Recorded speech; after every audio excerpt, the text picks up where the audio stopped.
Welcome back, ladies and gentlemen. I'm the Series Strategy Gamer and we are returning to our Let's Play series of Twilight Struggle, playing as the United States against Russia or the Soviet Union in the Cold War. So, we are at round 3, we're just at the beginning of round 3. We have to play one headline event and then we can get into the turn itself.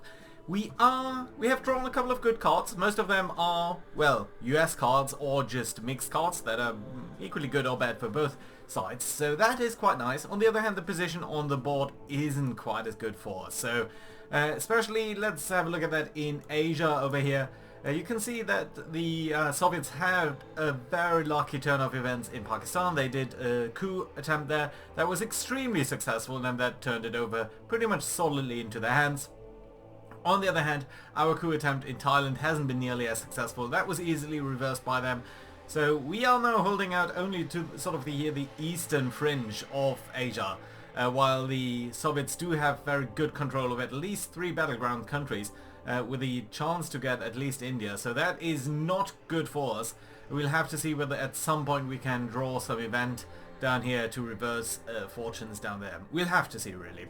Middle East is looking slightly better. We are controlling Iran and Lebanon. The Soviets are only controlling Syria, so not quite as bad, but it's pretty open to attack by them, I would say.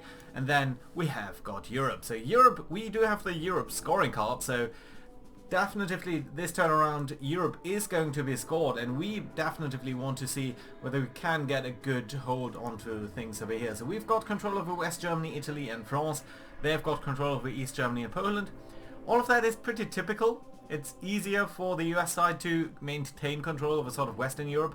But the thing that's not quite as typical is that they have an extreme advantage over here in a lot of these non-Western European countries. Czechoslovakia, Austria, Romania, Yugoslavia, Greece. That is an extreme advantage for them over here that I would very much like to break, but that we cannot break for now. So that is a little bit unfortunate. That means we are not on a domination path for now, but only on a presence path. If we could break or turn around enough countries, that would be nice, but I'm kind of doubtful whether that's possible. We could potentially try to get access to Spain, Portugal, Turkey, maybe even Benelux, but I don't think we'll have enough momentum. Then over here in Central America, the Soviets did make a successful attempt on Panama, which again is not great for us, so we'll have to see what we can do over there. Right, that being said, for the headline event, there are 2 things that we could do. Well, we could basically play all of these cards, but there are 2 that are very attractive to me. There's Defectors. We can play that and cancel out the USSR headline event, so that is very, very useful oftentimes. On the other hand, we could also play NORAD. NORAD is saying if the US controls Canada, the US may add 1 influence to any country already containing US influence at the conclusion of any action round in which the DEFCON marker moves to the 2. That is basically all the time. So that is potentially a very attractive card for the long term. It would in the long term allow us to boost our presence in a lot of countries over time. It's also sometimes very useful to break sort of control of the enemy.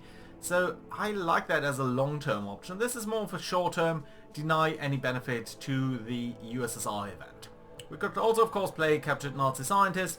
That would simply advance the space marker here a little bit, which is useful but not like critical. Independent Reds is an interesting choice because it would potentially allow us to break control of some of these countries here in Eastern Europe. Except, so basically it says add sufficient US influence in either of these countries to equal USSR influence. Now that would be great in Romania, Yugoslavia, Czechoslovakia. It's not that great in Hungary though, so if we could play that, is it including Austria? No, it's not. But if we could add that in Romania and potentially even flip Romania to our side, that would also be super useful. And you know what? I think that might actually be the best move for us, given that Europe is about to score.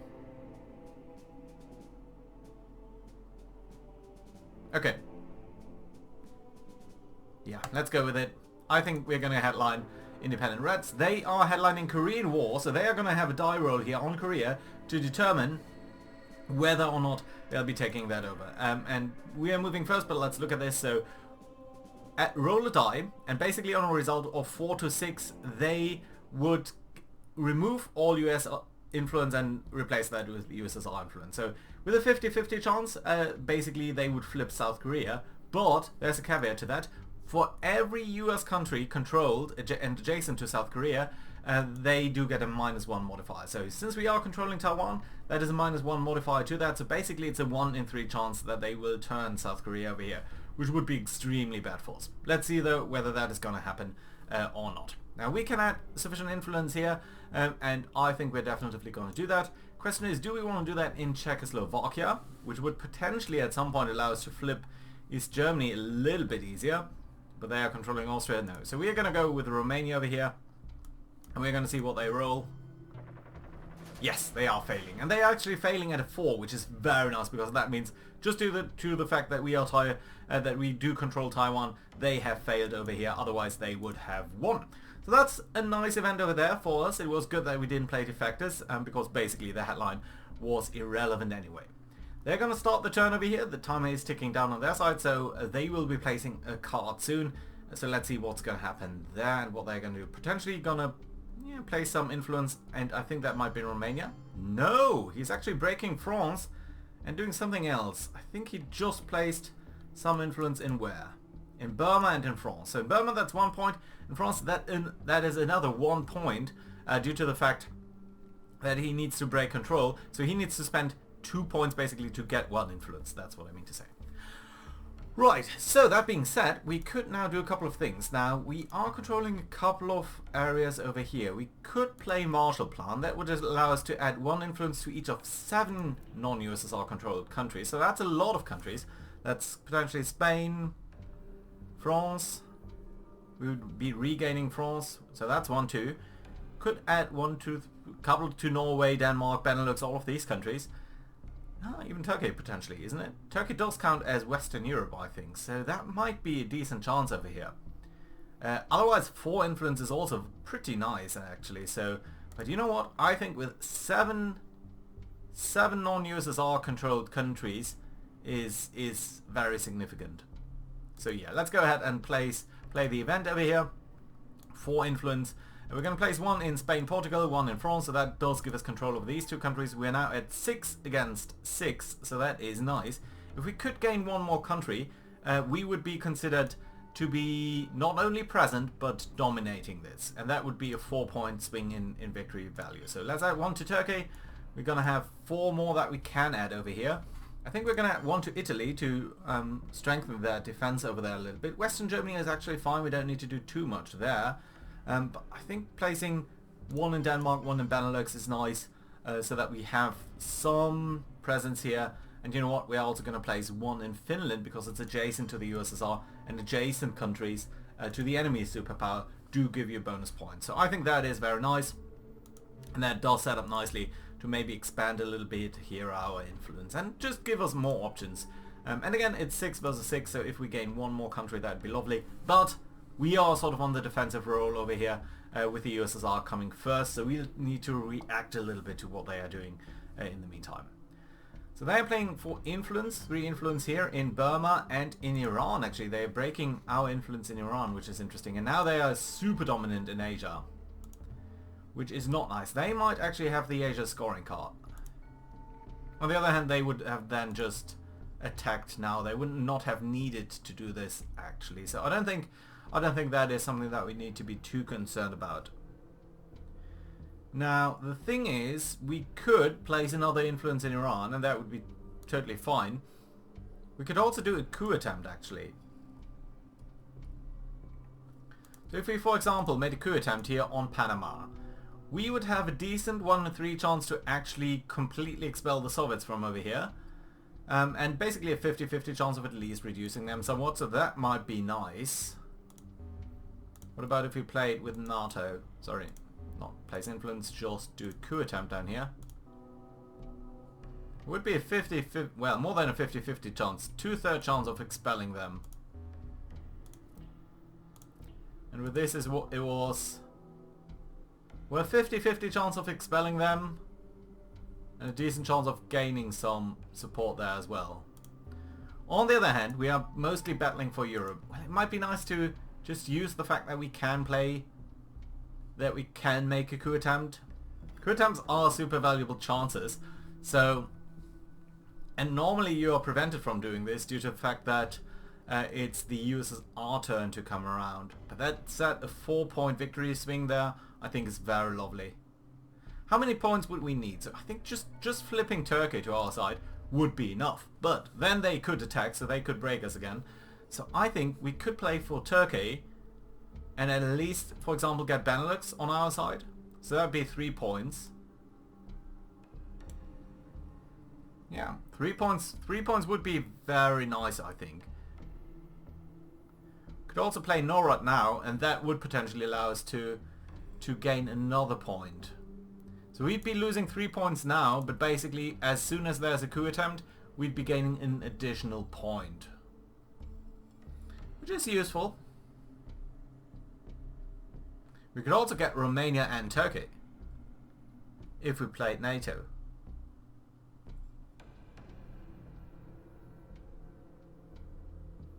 Or even Finland and Turkey. You know, we're going to play NATO. We're going to play NATO for the influence. We're going to grab Romania here and Turkey. That will nicely put us into a domination position. So that's 7 victory points against his 3. And we have an adjacent country to his side. So that is another point there. And if we are playing Europe scoring now, that would score 6 points, which would be very nice indeed. So let's see whether how he reacts to that. He could play a coup, of course, let's say in Iran or somewhere, but I don't think he should. He should be trying to maintain the position up over there. We've got Warsaw Pact Form and Marshall Plan. Yeah. Okay, he's playing for influence, which is sort of natural. He's breaking France and getting some influence into Iraq. Interesting, isn't it? So we need to place at least 1 influence back into France to maintain the situation here. Or we could actually play Truman Doctrine and remove all USSR influence in one uncontrolled country in Europe. And France is currently uncontrolled, so that is actually, at this very moment, a super useful card. It usually isn't, so let's play that event. And let's use it on France. That is easily putting us back into domination over here. And actually, if we could remove him from Algeria, maybe next turn, that would be also very nice, because that would mean basically he has absolutely no presence here in Africa. He could easily coup that, but I think for now that's fine. So let's see what he does. He definitely can't break France now, and breaking Italy or Germany would be very costly to him, so I don't think he will be able to do that actually.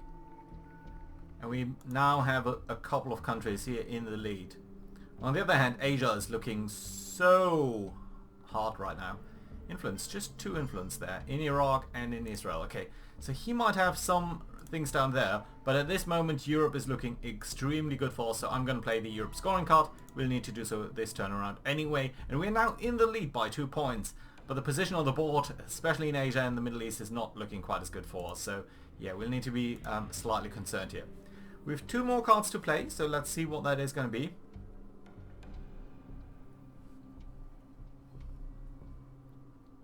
Oh, damn it. Okay, that is a nasty event. So blockade is an event that only occurs once. There's a little star there. But unless the US player immediately discards a 3 or more value operations card, all US influence in West Germany is eliminated. So we need to discard a card over here, otherwise West Germany is eliminated, and that would be extremely bad for us. So yes, we are going to discard Norad over here because we have no other chance. That is unfortunate for us, but it's good that we kept that card for a little while over here. We have 2 more cards to play, so it's basically going to be both of these cards, which is fine. But what do we want to do then with these cards? So Captain Nazi Scientist is nice, but I do think we might want to bring down DEFCON here just by, well, maybe, let's wait a second over here. So he already has two military points, so he effectively spent a 2-point card to do coup or something. I don't quite remember what he did. I think it was potentially the attack on South Korea there. So we also need to do that, otherwise we'd be losing some points. Now one way to do that is actually get Earth Satellite, because it would effectively add 2 points to us. The other one would be to spend actually a 2-pointer card to do a coup somewhere. Now we can do a coup, for example, in Iran with defectors. And that is fairly likely that we are successful over here. Which we are. just mildly, but I think it's alright. We're reducing DEFCON to 2, but we have regained Iran, so that's nice, and he's playing this card for influence, which he's placing in Egypt. Interesting, so he definitively, I think, has... he's trying to place enough influence here into the Middle East to score it, potentially. I don't know whether he has that, but you know what, with this card, there's nothing we can do to get any score here. So, yeah. Yeah, there's just no way. We cannot break his control with a single pointer. So we are just going to play the event here and going to get one auto success in the space race, which is nice, but not really that useful for us at this moment. No, wait a minute, he could not have had the card there, so we're going to get new cards here. Ooh, interesting cards, especially for us. So, let's look at them. We've got the China card, 4 points, that's nice. We've got Don't Wait for the Translation. If the US is behind in military operations, we are scoring 2 victory points. Not that important, but it does give 3 victory points. We'll bury you. That is giving, it's basically a blanket 3 victory points to the Soviets. And the degradation of DEFCON, so that's very important. Because that might mean DEFCON suicide if we are playing that at a wrong time. We've got John Paul elected Pope. That is very useful because it is also allowing the play of Solidarity, which is a very strong card for the US. So this is a very nice card for the US effectively. It's a 3-point swing for 2-point cards, so it's usually worthwhile to play that as the event. And it might actually allow us to flip Poland completely. So if we're removing 2, we're basically at a 1-for-1, so we are both at a couple of points here in Poland, which might actually be very useful, because if we're doing that, I think he would have to reinforce Poland. Anything else is too dangerous for him. Europe is extremely important because if you are controlling, that is if you own all of the battleground states, you basically score an automatic victory as soon as the scoring card comes up. So if we can flip Poland, he only has East Germany to save him, and that is too dangerous for him probably. So if we are playing John Paul, he would have to reinforce Poland, and that basically means he could not do a coup attempt anywhere, he could not degrade DEFCON to 2, and that would allow us to actually play this event over here and degrade DEFCON. Otherwise we'd be losing the game. If we are DEFCON 2 and we are forced to play this card, we would be losing there, so that's not nice. Cuban Missile Crisis, set DEFCON to level 2. Any further coup attempts would reduce that, so that's not quite good. OPEC, a lot of victory points for the USSR, not great. If you are behind on the... oh dear. We also got Lone Gunman. This is another extremely dangerous card, and the reason for that is US player reveals his hand. Okay, that's bad, but not that bad. Then the USSR may conduct an operation as if they played a 1-op card.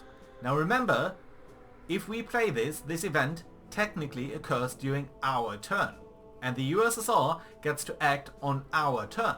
And if that happens, they could, for example, do a coup attempt in any country that is currently allowed to do a coup attempt, and that could push DEFCON down from 2 to 1 again.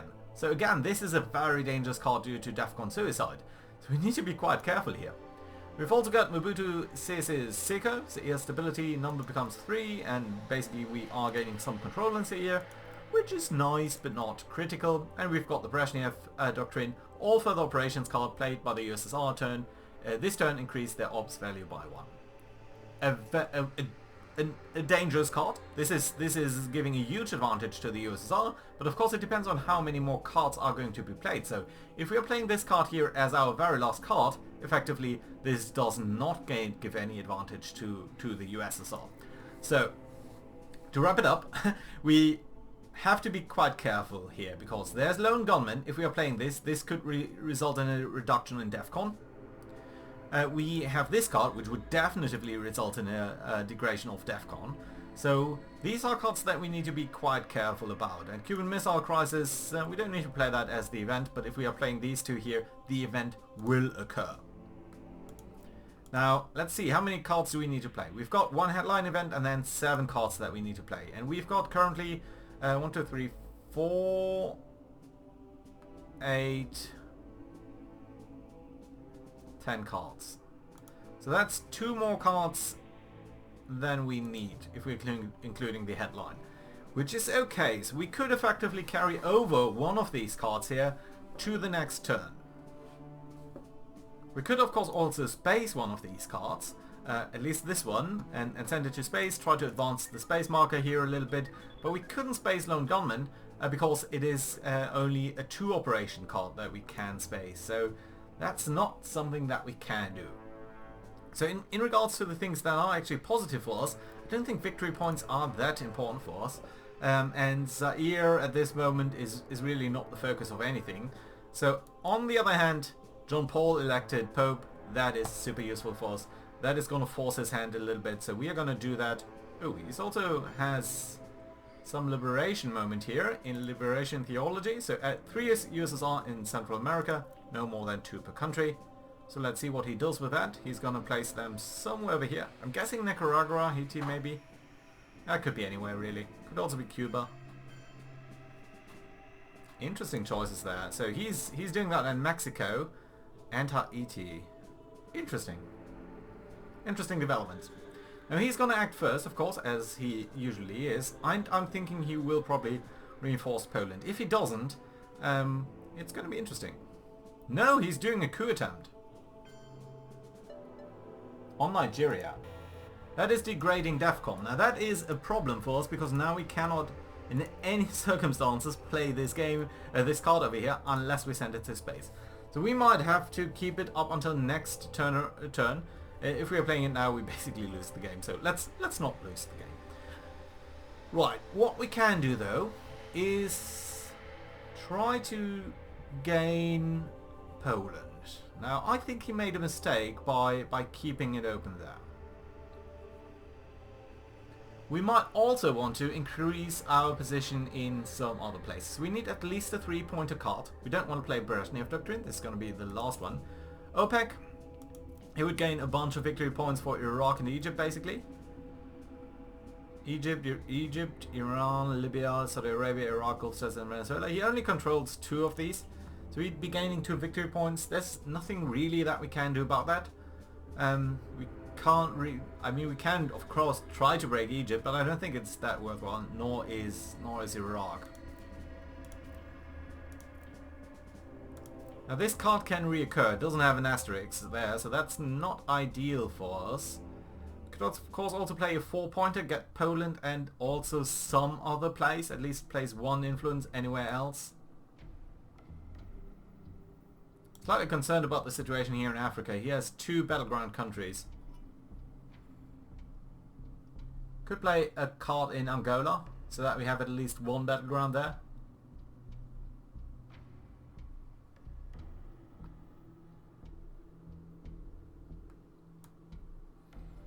Yeah, that might be the best choice for us here. So yeah, let's play the China card. Let's play it for influence. Let's place 3 influence into Poland.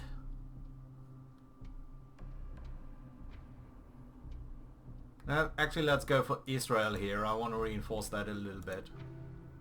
I think over time that would be quite useful. Right, so we have now very good control over Europe here. He must be very concerned about the situation in Eastern Germany. We are on a slight point lead, but that is going to erode very rapidly as we are losing control over here in Asia and Middle East. It is aggressively expanding into some of these countries here.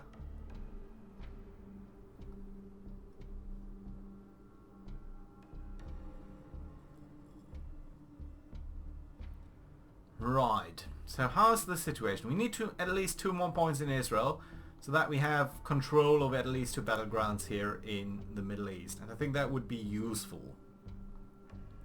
I'm also concerned about how quickly he is spreading down here.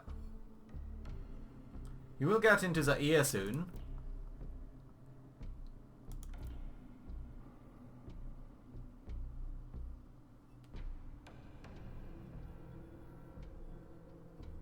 Could play the event over here. That would not be the worst choice.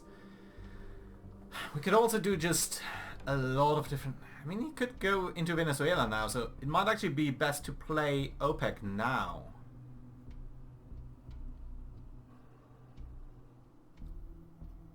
Okay, wait a minute. So if we do a coup attempt here on, let's say, Cameroon, we'd have a pretty decent chance of getting a very good result. Wait a minute, let's briefly check. Okay, so we've got 6 more cards that we need to play.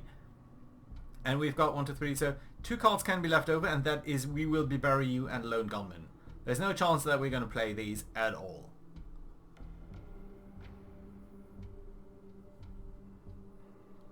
So let's take this one because it's relatively inexpensive, and we can do a coup here. It's not a battleground state, so it's relatively easy to coup it without degrading DEFCON. So that's nice.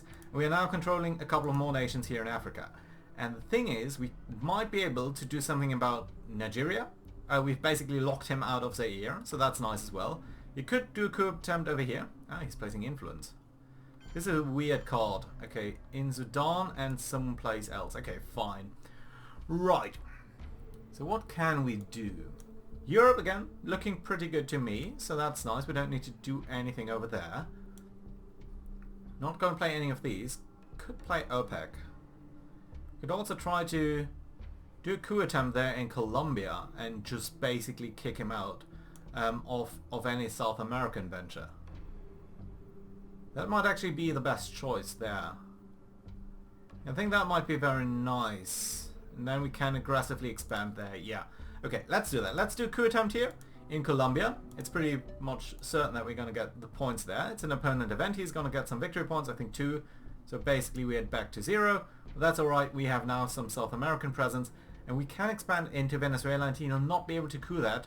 So we can at least get into Brazil and expand our presence down there. At least somewhat. Influence, 3 influence. He does have good cards as well. Okay, in Malaysia, and he's becoming he's becoming stronger in Africa there, and that is concerning. And in Southeast Asia, that's a lot of points that he's got there. Well, that being said, I think it's time to place a bit of influence. Let's place 3 influence, 1 in Angola, 1 in Zaire, and that is going to give us both pretty much the same score in most of Africa. Yeah, it is. And then we're going to place 1 here in Venezuela, and that should allow us to expand there and increase our presence in South America at least. So that might be alright. Good. Good so far. This is a very nice defensive situation here. Sadat expels the Soviets. Well, that is a lovely event. And he's using that for coup, where... Huh. Unfortunate. I had hoped that we could attack him in Nigeria first. But the nice situation is that he has now lost some influence in Egypt. That basically puts us back in the game in the Middle East. So that is very nice indeed. And I think that is something that we're going to use. How many more turns? 3 more cards around. So that's okay. Let's place some influence here in Egypt. So now we have more score than he does, and we can still place 2 influence here. So let's place 1 in Brazil, so that we have 2, that we have a good standing over here, and that I think is going to be very lovely. And we can place 1 more influence anywhere. Now where would we want to do that? Could do Libya, so that we are again a little bit more aggressive over here. But I think Israel is such a fine choice as well. Could strengthen our position in Europe as well. Or we could just simply lock down Venezuela. Let's simply lock down Venezuela. So we are controlling 1 battleground and 1 non-battleground, so the situation there is quite nice. We don't have the scoring card, but it's going to come into play at some point, so I think that's going to be alright. Action round 6, so 2 more cards from his side and then 2 more from our. I'm really wondering what he will do. Asia is looking extremely badly for us. On the other hand, Middle East is starting to look a little bit better. Wait a minute. Degrade DEFCON 1 level, then US player earns... Okay, so he's trying to space that card because he doesn't want to trigger it. Because if DEFCON was decreased, he'd be losing the game. So he's then sending that to space. It's not successful for him, which is actually so much nicer for us. I like it. Right. So he's got 1 more card to play. If we were to play Brezhnev Doctrine now, he'd be getting an additional score on that card. But given that he just played Dark and Cover, I kind of doubt whether he will have another card or whether he will be using... He might be having the Middle Eastern scoring card. He might be having an Asia scoring card. So we could play that now. We could also play this one now. Thing is, I want to have an event for next time around.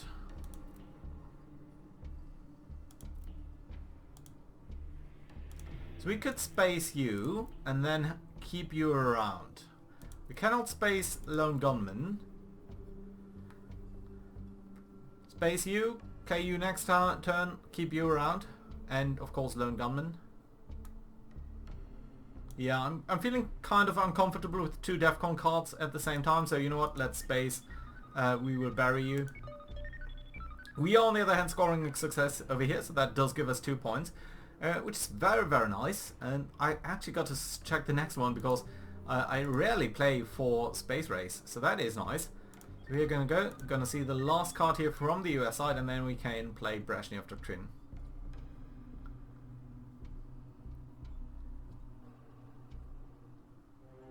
Yeah, situation over here is really not that nice. Okay, opponent event.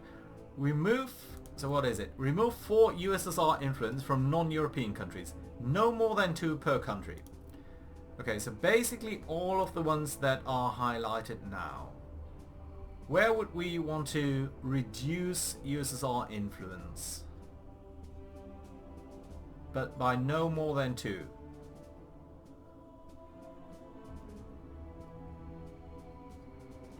It would be, I think it should be somewhere where we can make a meaningful counterattack.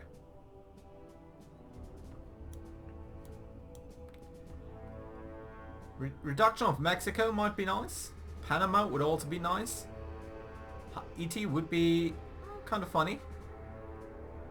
If we are reducing Haiti, we'd be having an easier time removing any influence from Cuba. So let's remove 1 over here. I think that's alright.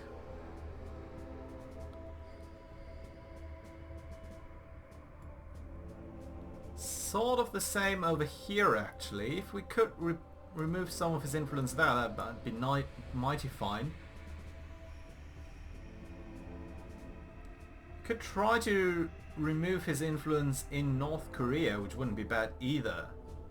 He'd be hard pressed to replace that actually. Let's remove 2 influence there, and that leaves us at 1 influence that we can remove. And I think that's going to be in the Saharan states. So he's going to re-add some influence, probably to North Korea. No, actually not. Okay, to Cuba. Well, isn't that interesting? So what we are going to do now is something that I don't do often, but we're going to go for realignment rolls. Realignment rolls are somewhat similar to war. So what they do is, for the you roll, both sides roll a die, and the difference in score is being added or removed from one country. You can only do that wherever there's not this little mushroom symbol. So basically at this point only in South Korea, Central America and Africa. Nevertheless, any adjacent country does give you a bonus. So for example, if we're looking at Cuba over here, we are getting a bonus of 2. They're only getting a bonus of 1 due to the country itself. So it's relatively likely that that we would be scoring better than him, which we aren't. So let's try that another time. So it's a 3 scoring card. So we have some chances here of repeating these rolls, and usually that should work out a little bit better than it did here. How about Mexico? There's not a big chance of removing his influence. Panama? Relatively decent chance. Nigeria? Well, not so much. Nigeria? Yeah. A tiny chance that we'd actually remove all of his influence there, which would be mighty fine, but I doubt whether we are going to be successful in that.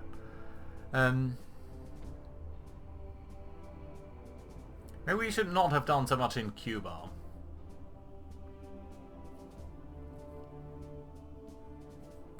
Shall we try Panama? Let's try. No change. Ah well, not a good event here for us, but I think it's alright.